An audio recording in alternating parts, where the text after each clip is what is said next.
मगर विश्वास नहीं हुआ था दोस्त। कुछ लोगों को विश्वास होता होगा या कुछ लोगों को नहीं होता होगा, मगर आज से लगभग 2 साल पहले मेरे पास आया था सिस्टम। कितने साल?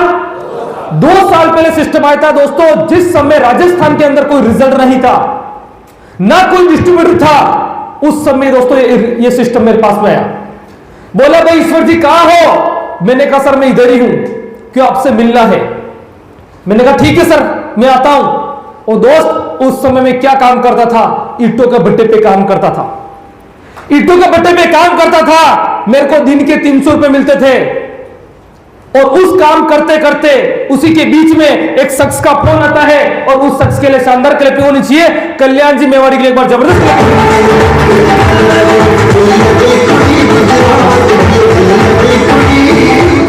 दोस्त उस शख्स का फोन आया, भाई तू कहां है? मैंने कहा सर इधर ही हूं, क्यों यार आपसे मिलना है। मैंने कहा ठीक है सर बिल्कुल मैं आता हूं।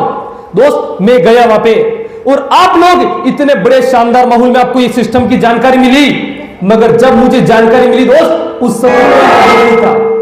उस समय कोई माहौल नहीं था। एक कार के अंदर बैठ के प्लान बताया दोस्तों, जब एक बंदा मेरे को ले जाने वाला और एक बंदा प्लान दिखाने वाला, हम 3 लोग बैठे थे उस गाड़ी के अंदर, और कार के अंदर भी पहली बार बैठा था मैं। पहले कभी कार में नहीं बैठा था, क्योंकि मैं खुद भी दोस्तों गांव का रहने वाला हूं, बंदा गांव का बंदा हूं दोस्तों। उस समय फोन आया, सब कुछ में बैठ के इसका सिस्टम की प्लान की जानकारी ली दोस्तों। 1 से 1.5 घंटा मुझे इस प्लान की जानकारी समझाई, मगर समझ में कुछ नहीं आया। समझ में इतनी सी आ रही थी कि एक डिब्बी देंगे 300-350 रुपए आते हैं बस। अब इतनी सी बात मेरे को समझ में आई थी, और इस सिस्टम के अंदर मेरे को और कुछ समझ में नहीं आता। मगर एक सबसे बड़ा मुझे डाउट था, अरे यार ये डिब्बी एक है, मगर किसी को दूंगा ना, मर गया तो लेना का देना पड़ जाएगा। मैं डर घुस गया था खतरनाक, और मैंने ज्वाइन नहीं किया। मैंने कहा 300-350 रुपए कहीं नहीं अड़ेगा, सही बात है ना। तो दोस्त मैंने ज्वाइन नहीं किया। मैंने सोचा यार इनसे निकले कैसे बाहर निकला कैसे इस गाड़ी से। दोस्तों मैंने कोशिश करी कार की फाटक खोलने की, मगर फाटक खुली नहीं मेरे से, क्योंकि अंदर से लॉक कर रखा था।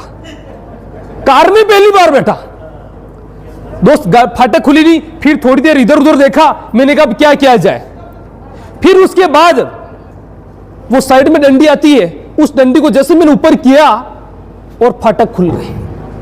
अब फाटक खुल गई और जैसे ही गाड़ी से उतरा तो पीछे से आवाज बोल रही, ईश्वर जी कहां जा रहे हो, कहां जा रहे हो। मैं देख रहा बंदा आ नहीं जाए। मैं जैसे ही वहां से निकला और मैं मेरी बाइक के ऊपर जाके बैठा, और मेरी बाइक भी इतनी बढ़िया शानदार थी दोस्तों, तो 10-12 टीक मारता था, बड़े आराम से स्टार्ट हो जाती थी, क्योंकि वो घर की गैस में थी, एलपीजी गैस में थी। 3 किलो की टंकी थी और 300 रुपए में फुल होती थी और 300 किलोमीटर चलती थी, और ऐसी लाइफ ईश्वरनाथ की चल रही थी दोस्त। वहां से मैं निकल गया, सिस्टम ज्वाइन नहीं किया। दूसरी बार वापस फोन आता है, ईश्वर जी कहां हो? मैंने कहा सर मैं इधर ही हूं, क्यों आओ यार चाय पीते अपन। मैंने कहा सर चाय पीते ही नहीं हूं मैं, क्यों कोई दिक्कत नहीं, अब आओ अपन जूस पिएंगे। मैंने कहा